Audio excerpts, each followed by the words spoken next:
Assalamualaikum warahmatullahi wabarakatuh. Waalaikumsalam Alhamdulillah, Waalaikumsalam. alhamdulillah, alhamdulillah arsala rasulahu bil huda wa dinil haq liyudhhirahu ala dini kulli wa kafa billahi syahida. Asyhadu an la ilaha illallah wa asyhadu anna Muhammadan abduhu wa rasuluhu la nabiyya ba'dah.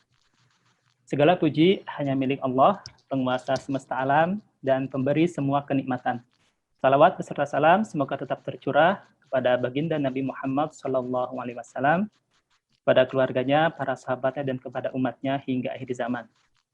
Bapak, Ibu, peserta Muslim Intellectual Circle yang ketiga yang dirahmati Allah, berbahagia sekali di siang hari ini saya bisa bersua via media Zoom dengan Bapak, Ibu semua dalam sebuah webinar yang diselenggarakan oleh Forum Akademisi Muslim atau FAM Pasca Sarjana IPB dengan tema yang sangat menarik dan sangat up to date, yaitu tentang vaksin COVID-19, menanti solusi menepis konspirasi. Webinar ini juga disiarkan secara live di YouTube melalui kanal FAM atau FAM, dan kita berharap semoga acara ini memberikan banyak kemanfaatan bagi kita semua. Bapak Ibu peserta MIC ketiga yang dirahmati Allah, sebagaimana yang sudah diketahui bersama, insya Allah webinar ini akan menghadirkan 3 pembicara yang sangat kompeten di bidang masing-masing, yaitu yang pertama Bapak Dr. Berry Juliandi, SSI MSI, beliau adalah dosen Departemen Biologi IPB, dan juga mendapatkan amanah sebagai Sekretaris Jenderal Akademi Ilmuwan Muda Indonesia atau ALMI periode 2018-2020. Bicara yang kedua adalah Bapak Dr. Ahmad Rusdan Utomo, PhD. Beliau adalah ahli biologi molekuler dan konsultan senior klinik lab advisor atau CLA. Pembicara yang ketiga adalah Ustadz Muhammad Siddiq Al-Jawi, SSI MSI. Beliau adalah selain sebagai dosen fikih dan usul fikih, juga anggota Komisi Fatwa Majelis Ulama Indonesia Daerah Istimewa Yogyakarta.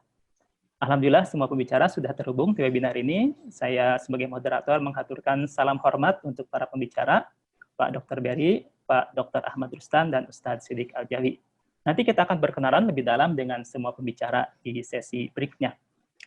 Sekedar informasi teknis, webinar ini akan terbagi menjadi 2 sesi, yaitu pertama pemaparan materi oleh ketiga pembicara dengan durasi sekitar 20 menit untuk masing-masing pembicara. Kemudian nanti akan dilanjutkan dengan sesi tanya-jawab. Panitia akan menyediakan link untuk pertanyaan, dan nanti insya Allah akan dibuka juga open questions. Baiklah, untuk mempersingkat proses, kita akan memasuki sesi pemaparan materi yang pertama oleh Dr. Berry Juliandi, SSI MSI. Saya coba bacakan CV beliau. Mohon panitia untuk bisa ditampilkan CV Dr. Berry Juliandi. Sudah?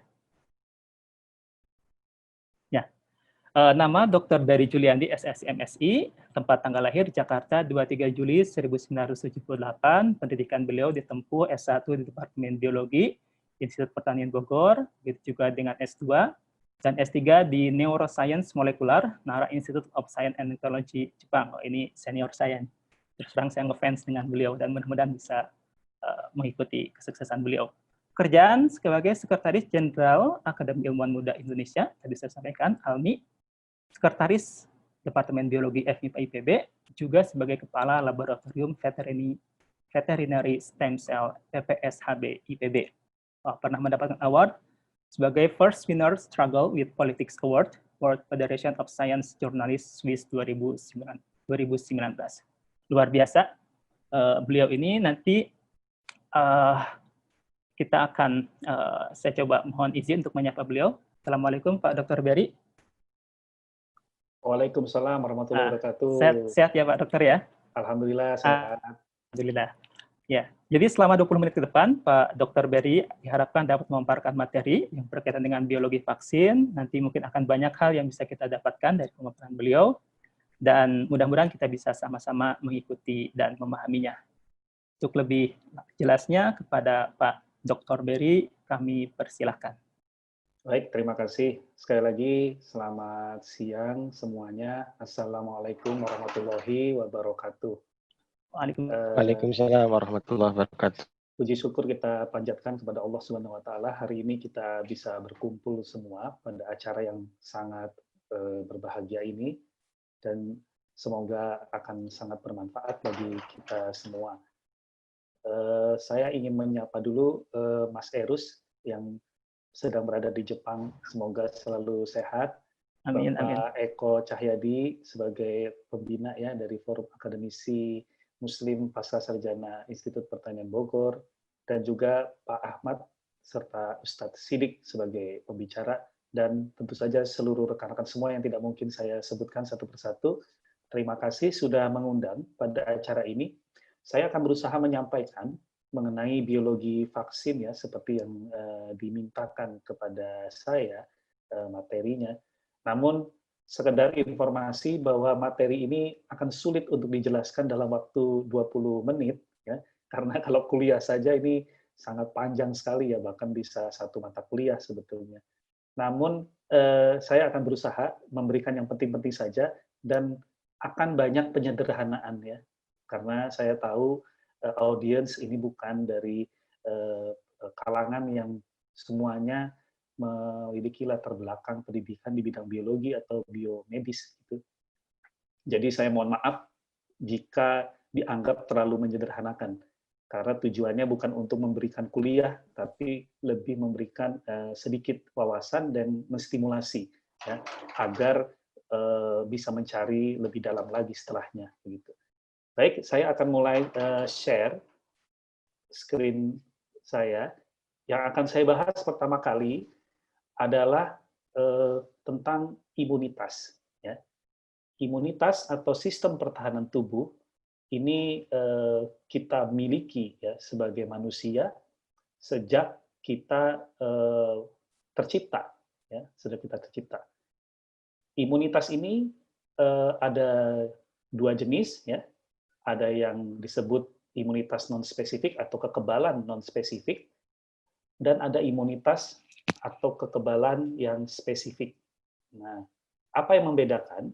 Yang membedakan seperti terlihat pada slide ya, kekebalan non-spesifik ini reaksinya cepat ya, dan tanpa antibodi.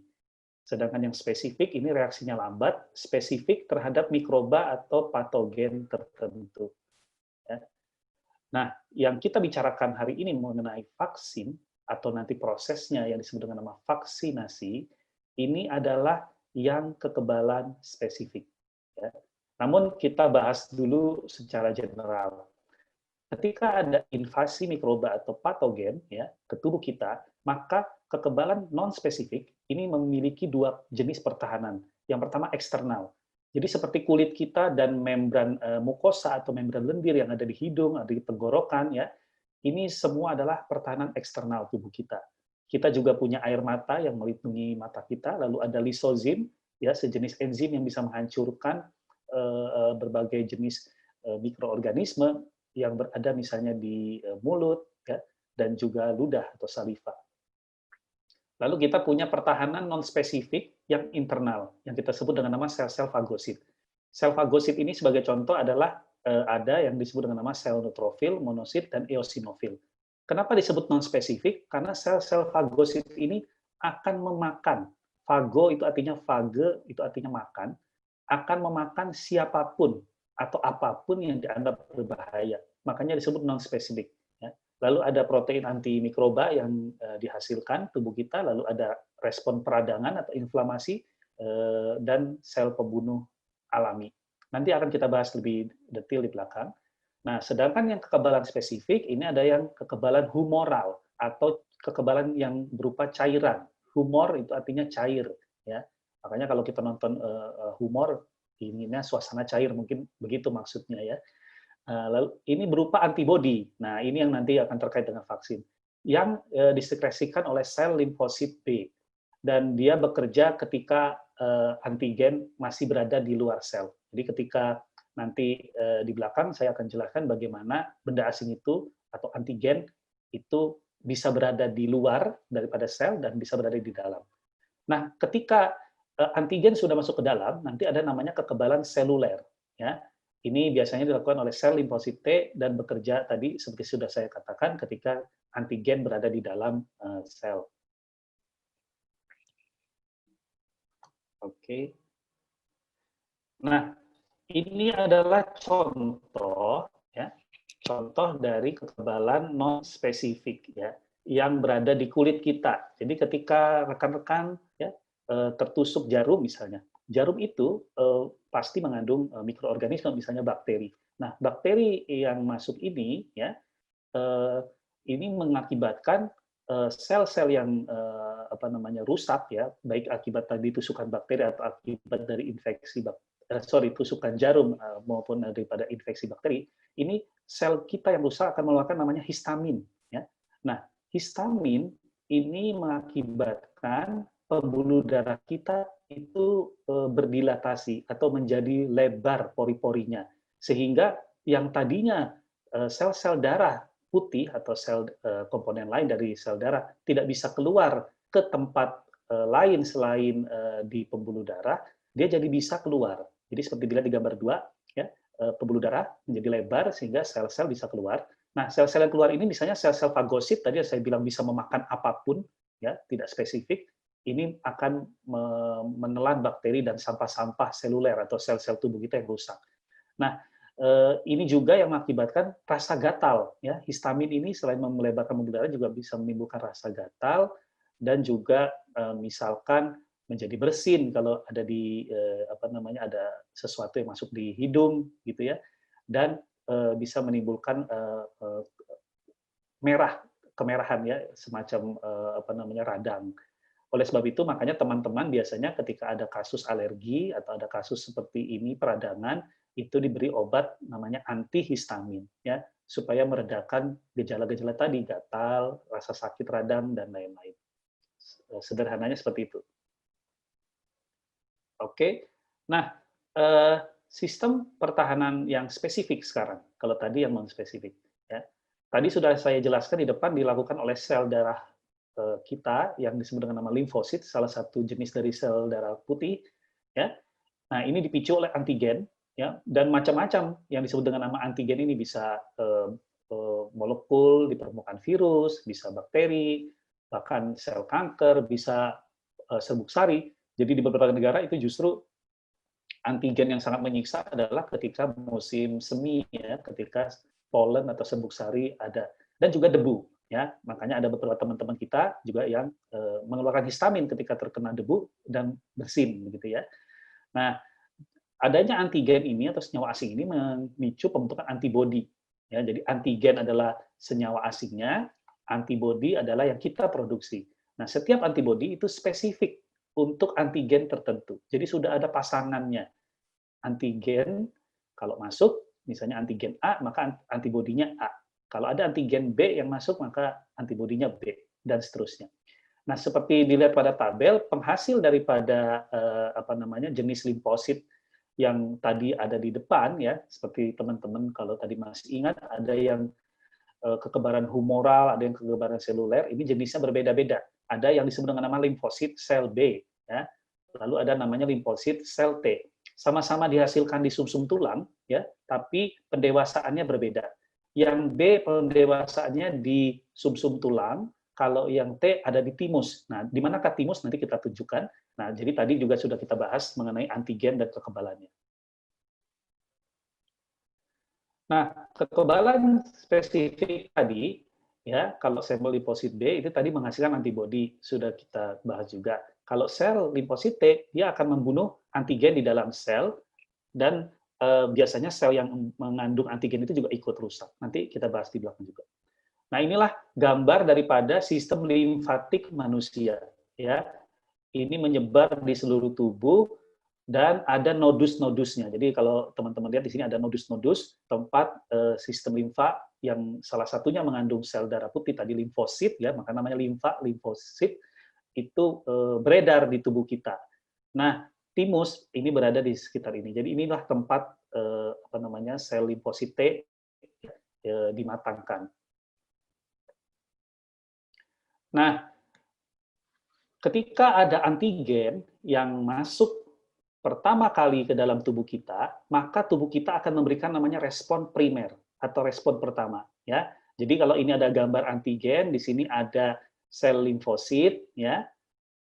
Maka di permukaan sel limfosit ini ada reseptor, ya, terhadap antigen ini, ya, reseptor. Nah, ketika reseptor atau penerima ini menempel, maka sel limfosit membelah dan berdiferensiasi dan membuat klon-klon sel, ya.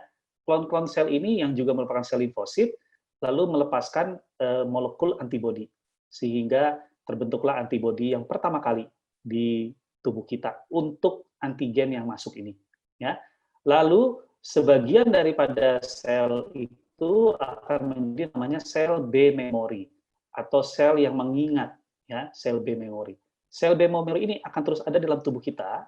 Nah, nanti ketika ada antigen yang sama, dia tidak perlu mengulang reaksi ini yang panjang, ya, karena dia seperti namanya masih punya memori bahwa dulu pernah ada antigen ini, ya, pernah ada antigen ini yang pernah datang di pertama tadi, sehingga ketika serangan antigen kedua langsung dapat membelah berdiferensiasi lebih cepat dan dapat memproduksi molekul antibodi lebih banyak dan tetap menyimpan sel B memory untuk serangan selanjutnya yang respons tersier dan seterusnya, ya.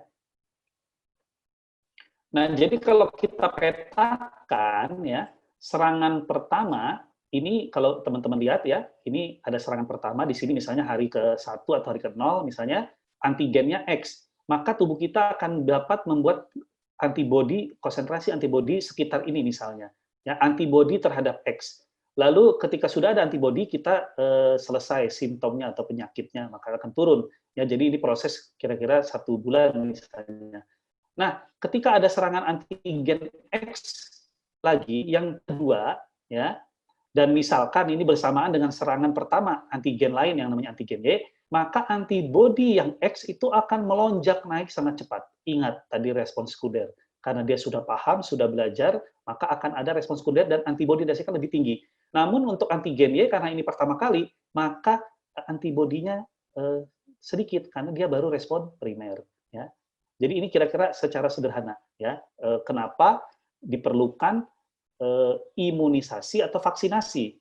Karena apa? Karena imunisasi atau vaksinasi itu membuat tubuh kita untuk mendapatkan respon primer buatan, ya, respon primer buatan. Jadi tujuan utama dari imunisasi atau vaksinasi adalah respon primer buatan yang sengaja dibuat oleh manusia, begitu.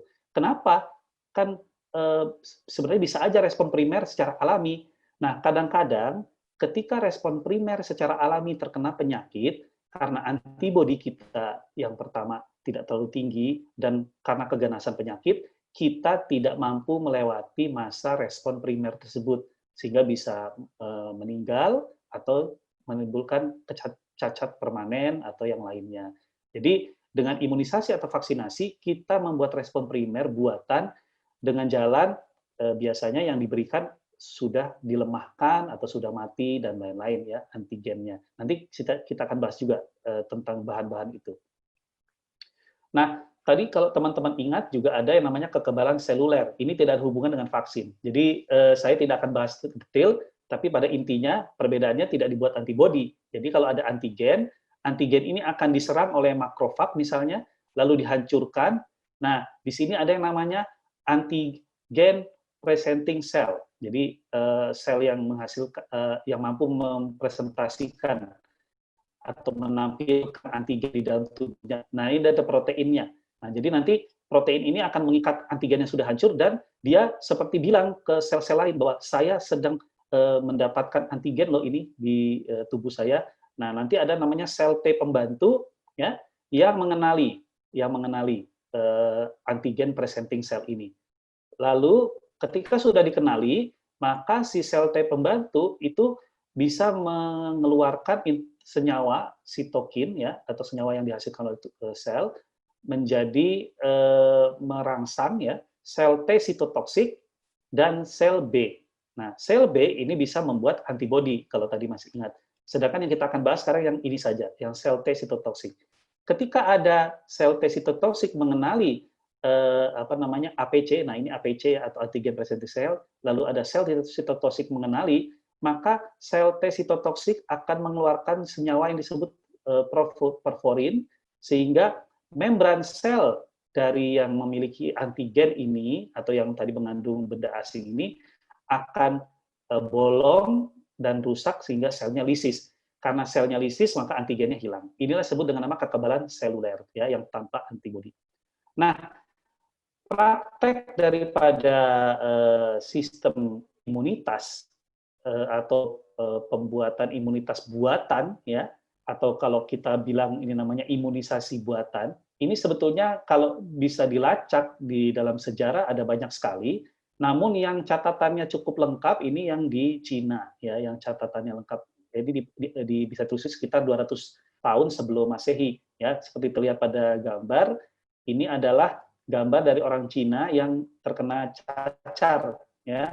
Dan siapa namanya rakyat Cina waktu itu percaya bahwa jika ada orang cacar, terkena cacar, lalu serbuk atau bagian dari bintik-bintik cacarnya itu kalau diberikan kepada orang sehat, ini akan membuat orang sehat itu timbul cacar di tempat yang diberikan tersebut, dan dia akan menjadi kebal terhadap penyakit cacar pada masa berikutnya.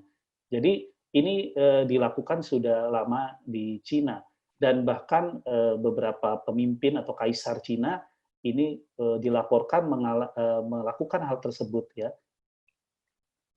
Nah, di dalam dunia modern, praktek daripada imunisasi buatan gitu ya, tanda kutip, yang sebetulnya namanya variolasi bahasa aslinya, tapi kita sebut saja imunisasi buatan, ini bisa di-track pelaksanaannya di Turki, ya. Jadi masyarakat Turki sudah melakukan yang seperti tadi di Cina tadi, ya. Nah, yang melaporkan adanya praktek ini di Turki namanya Lady Mary Wortley Montagu.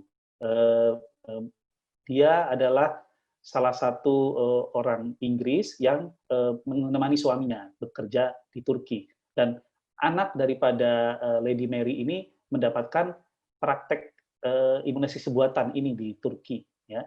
Dan Lady Mary Wortley Montagu ini lalu mengkampanyekan bahwa anaknya berhasil di imunisasi buatan di Turki, ya, karena prakteknya sangat besar di Turki, namanya variolasi tadi, ya, sehingga si Lady Mary Wortley Montagu ini mengatakan bahwa dia sangat beruntung berada di Turki sehingga dia bisa kebal terhadap cacar nanti berikutnya, termasuk anaknya. Nah, pada tahun 1721, ya, jadi beberapa tahun kemudian, praktek ini dibawa tadi oleh Lady Mary Wortley Montagu dan dilakukan di Inggris, ya. Kalau tadi di Turki, ini sudah ada di Inggris. Ini contoh sertifikat, ya, dari seorang dokter yang melakukan imunisasi buatan pertama di Inggris terhadap saya lupa beberapa anak ini, ya. Jadi ada beberapa anak yang diberikan sertifikat ini bahwa telah di imunisasi buatan atau variolisasi sebetulnya namanya pada waktu itu. Nah, pada tahun 1759 imunisasi buatan ini kemudian dipromosikan di Inggris dan di koloninya. Jadi ada catatan-catatan seperti ini tentang imunisasi buatan untuk menghindari cacar, ya, di Inggris dan di Amerika. Kalau kita lihat ini juga sudah ada data-data seperti data ilmiahnya, ya. Berapa banyak orang kulit putih, orang kulit hitam, dan berapa yang meninggal karena penyakit cacar, dan berapa yang diinokulasi, ya, dengan tadi teknik imunisasi buatan tersebut sengaja diberi, dan berapa yang meninggal. Dan presentasinya bisa dilihat lebih rendah yang meninggal kalau yang sudah diinokulasi. Nah, banyak kejadian yang tidak bisa saya sebutkan, banyak sekali sebetulnya antara waktu-waktu tersebut, tapi pada tahun 1770 Edward Jenner ini mendapatkan ide, ya, dari pengamatannya, dan saat dia berbincang-bincang dengan pemerah susu, ya. Jadi ada pemerah susu sapi, ya, itu cerita pada Edward Jenner, dan hingga Edward Jenner mendapatkan ide pada dunia modern, ya, pada dunia modern, bahwa menurut cerita pemerah sapi yang pernah terkena cacar sapi ini, jadi ini cacar pada sapi, ya, Cowpox, ya, namanya, ini pada sapi. Ini ternyata bisa juga menyerang ke pemerah sapi, jadi pada manusia, jadi menular ke manusia. Jadi ada bentuk seperti bintik-bintik seperti ini. Nah, Edward Jenner mendapatkan info bahwa kalau pemerah sapi sudah pernah kena cacar sapi, maka mereka-mereka ini tidak akan terkena cacar yang manusia. Gitu. Jadi Edward Jenner mendapatkan ide untuk adanya proses yang disebut dengan nama vaksinasi. Ya. Pak Berry, mohon maaf, ya. waktunya mungkin sekitar 2 atau 3 menit lagi. Oke, ya ini sebentar lagi, ya, siap, insya Allah selesai. Siap, Pak. Nah, jadi sebetulnya yang Edward Jenner mendapatkan ide, tapi yang pertama kali melakukan ya adalah petani sendiri atau peternak sendiri yang namanya Benjamin Jesty. Jadi 1774 ini Benjamin Jesty di lisannya ditulis adalah sebagai orang pertama yang melakukan tadi ya imunisasi buatan menggunakan cacar sapi kepada manusia supaya bisa kebal terhadap cacar manusia. Lalu baru tahun 1796 sebetulnya Edward Jenner beraksi. Nah, kenapa penemu vaksinnya dianggap penyakit cacar adalah Edward Jenner, bukan si Benjamin Jesty? Karena Benjamin Jesty tidak membuat catatan atau tidak melakukannya secara sistematis ya, dan tidak mempublikasikannya. Sedangkan Edward Jenner ketika melakukan ini melibatkan catatan yang rapi dan dipublikasikan. Jadi publikasinya tadinya ditolak pada berbagai media ilmiah ya, sehingga dia bikin pamflet seperti ini. Jadi kalau ada yang publikasi ditolak bisa jadi itu justru nanti jadi terkenal, karena seperti Edward Jenner pun pernah ditolak ya, hanya bikin pamflet dengan tulisan seperti ini. Nah, baru pada tahun 1800 Benjamin Waterhouse membawa vaksinasi ke Amerika Serikat ya, dan mengendorse kepada para presiden di Amerika Serikat untuk membuat vaksinasi ini menjadi wajib ya. Dan kita tahu kemudian ada penemuan ya hampir 100 tahun kemudian penemuan vaksin rabies oleh Louis Pasteur, dan ini juga banyak sekali cerita di balik penemuan ini dan seterusnya. Jadi banyak sekali sejarah yang terus berjalan, penemuan-penemuan vaksin selanjutnya. Namun yang perlu kita ambil kesimpulan dari perjalanan panjang itu yang tadinya hanya vaksin untuk cacar lalu rabies dan seterusnya, bahwa vaksin ini biasanya dibuat dengan beberapa metode ya. Jadi ada yang dari bakteri atau virus hidup yang dilemahkan, ada dari bakteri atau virus yang mati, ada yang dari antigen mikroba, ada yang menggunakan racunnya, jadi bukan bakterinya, tapi protein racunnya, toxoid namanya, atau toksin yang DNA activated, atau menggunakan struktur virus utuh ya, tanpa DNA-nya atau tanpa RNA-nya. Jadi supaya tidak terlalu berbahaya, tidak bisa menginfeksi sel. Dan dalam proses pengembangannya nanti mungkin Pak Ahmad Utomo akan menjelaskan ya bagaimana cara pengembangannya menggunakan vektor dari bakteri atau virus atau menggunakan DNA bakteri atau virus. Oke, demikian. Terima kasih. Semoga bermanfaat dan mohon maaf kalau ada kekurangan akibat daripada waktu yang terbatas. Ya, terima kasih Pak Dr. Berry atas paparannya. Banyak sekali hal-hal baru tentu saja, khususnya buat saya.